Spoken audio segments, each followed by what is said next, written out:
Nous qui avons l'habitude d'aller dans ce pays, nous qui, depuis des années, nous nous battions pour que la relation entre le Bénin et le Nigeria soit une relation fraternelle, une relation purement économique de gagnant-gagnant, nous sommes les premiers attristés.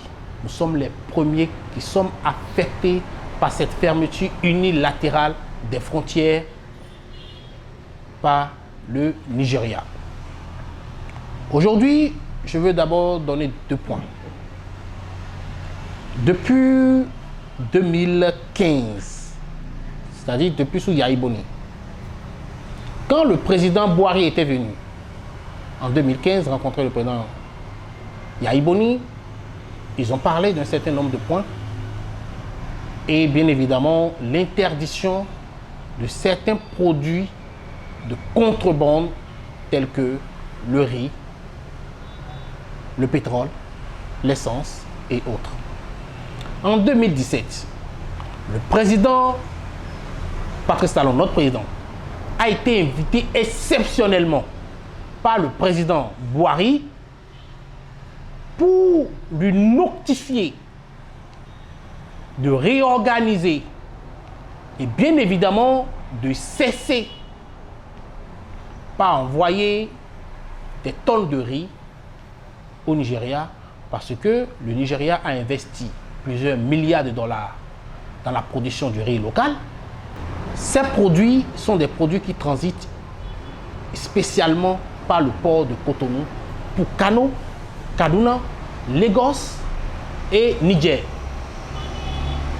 Ce qui cause à l'État nigérian un manque à gagner économiquement.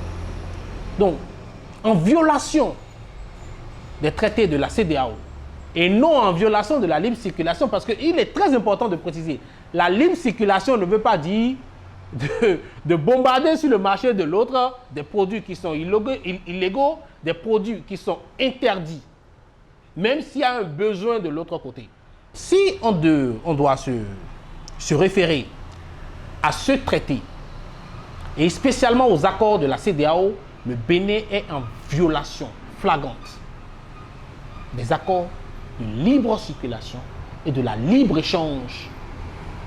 Libre circulation, déjà, parce que des individus qui ne sont pas identifiés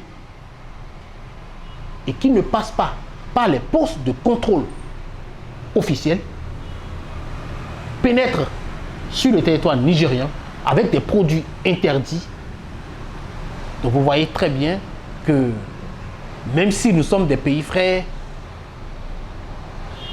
la décision est peut-être un peu dure, difficile, mais je pense que c'est peut-être là où on devait arriver pour que le Bénin puisse se ressaisir, se prendre au sérieux et commencer à penser comment faire pour produire lui-même du riz.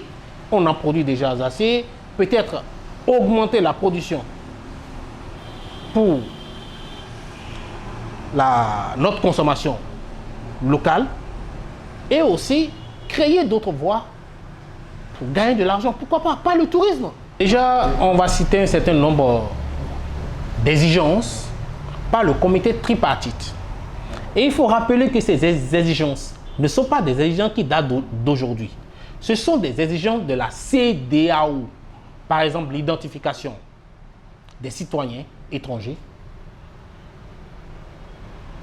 le séjour, le fait de justifier de séjour régulier dans un pays de la CEDEAO.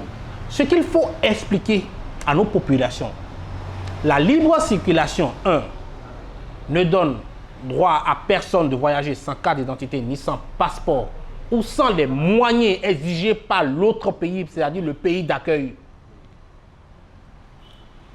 Pour le Nigeria, par exemple, depuis des années, il y a eu déjà cette mesure de carte d'identité biométrique. Et je peux vous dire que la carte d'identité format CEDEAO, mais les Nigériens, ils ont déjà commencé depuis des années par établir au Nigeria. Et pourquoi au Bénin, il faut attendre toujours qu'on ferme la frontière pour commencer l'identification et l'établissement de ces cartes aux normes de la CEDEAO. Deuxième point, la contrebande du riz, parce que c'est de ça qu'il s'agit. Je viens de le dire que c'est une situation peut-être très embarrassante et très gênante pour nous aujourd'hui, mais c'est une situation qui existe depuis des années et dont tout le monde, les autorités béninoises savaient pertinemment ce qu'il faut faire. Ils ont demandé à ce que le Niger et le Bénin interdisent, que ce soit par décret ou par les voies officielles, la réexportation du riz vers le Nigeria, ce que le Niger a déjà fait par un communiqué officiel, et bien évidemment le démantèlement des entrepôts, des magasins qui permettent le stockage sur le long des corridors frontaliers. Je vais vous dire quelque chose. Quand vous allez à Sémé ou à Igolo, la frontière avec Ogun State, Sémé, la frontière avec Lagos State, il y a plus d'une centaine de magasins de stockage. Ce sont des magasins qui peuvent contenir jusqu'à 100 tonnes, 200 tonnes, voire même 1000 tonnes de riz. Vous n'allez pas me dire que ce sont ces populations qui sont à Igolo qui vont consommer ce riz. Vous n'allez pas me dire que ce sont les populations de Cotonou qui vont se déplacer à Sémé pour aller acheter du riz, en sachant très bien que le riz, toutes choses étant égales par ailleurs, ce riz est moins cher à Cotonou, c'est-à-dire juste à côté d'eux, que Sémé. Donc, je pense qu'il ne faut pas être de mauvaise foi. C'est du riz qui est prévu pour la réexportation.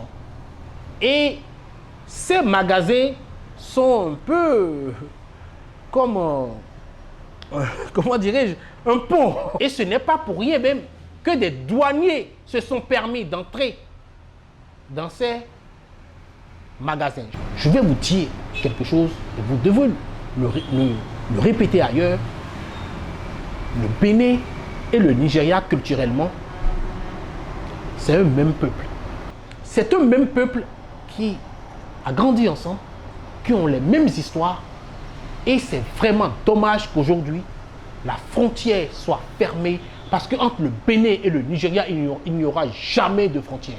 Et c'est notre manque de volonté d'établir une bonne relation dans la sous-région. Je dis bien une bonne relation dans la sous-région qu'on vit ce désagrément. Est-ce que les frontières seront ouvertes la semaine prochaine, le mois prochain?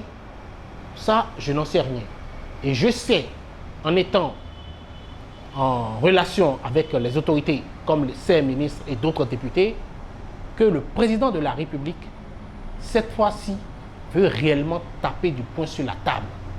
Tant que ces exigences ne seraient pas remplies par le Bénin spécialement, parce que le Niger a déjà ordonné le démantèlement et le déplacement et la destruction de certains magasins et entrepôts illégaux le long des corridors frontaliers, mais jusqu'à présent, on n'a même pas d'informations sur ça, personne ne dit rien. Et je vais encore aller plus loin. Est-ce que vous trouvez normal que en 2019, qu'on n'ait pas un seul forum économique ou bien un sommet économique entre le Bénin et le Nigeria, ne serait-ce que annuellement? Est-ce que vous trouvez normal qu'un pays qui change autant, que ce soit économiquement, socialement, culturellement, on n'ait pas quelque chose qui nous permet de s'asseoir une fois par an pour parler de nos problèmes avec les deux pays? Ce n'est pas normal. J'ai eu la chance de discuter il n'y a même pas 2 mois à Londres avec le gouverneur d'Akpo Abiodun, le gouverneur d'Ogun State. Et je lui ai dit, mais cette année-là, nous voulons une relation économique forte, une collaboration forte avec le Bénin. Et il m'a dit, dans un passé récent, il n'y a jamais eu de relation avec le Bénin. Et que lui-même, ça l'attriste, parce que ses origines même, c'est Porte-Nouveau. C'est pareil avec le gouverneur de Lagos. c'est triste que la première puissance économique africaine n'ait pas une bonne relation qui pourrait nous aider, nous jeunes, population béninoise, à mieux s'en sortir. Quand on sait que c'est un pays qui a les ressources, qui a les moyens pour nous aider à nous développer. Donc il faut penser à ça, à un sommet économique annuel, à un festival Bénin-Nigeria. Il y a un truc là qui se fait à Ogun State, le festival des drums, des tam-tams, où il y a tous les groupes qui jouent les tam-tams. Vous savez, il y a plus de 100 différentes sortes hein, de tam-tams. C'est un festival où il n'y a jamais eu un seul groupe béninois. Vous trouvez ça normal? Revenons à nos problèmes de frontières.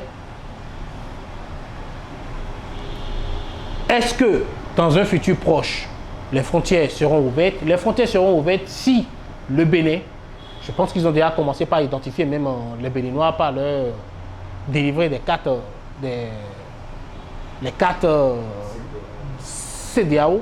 Bon, dès qu'ils auraient fini de remplir toutes les exigences, et ce n'est qu'une exigence, hein, parce qu'il y a d'autres exigences que vous connaissez, vous et moi, dès qu'ils auraient fini de remplir ces exigences, je suis sûr que le Nigeria pourrait éventuellement revenir sur cette décision.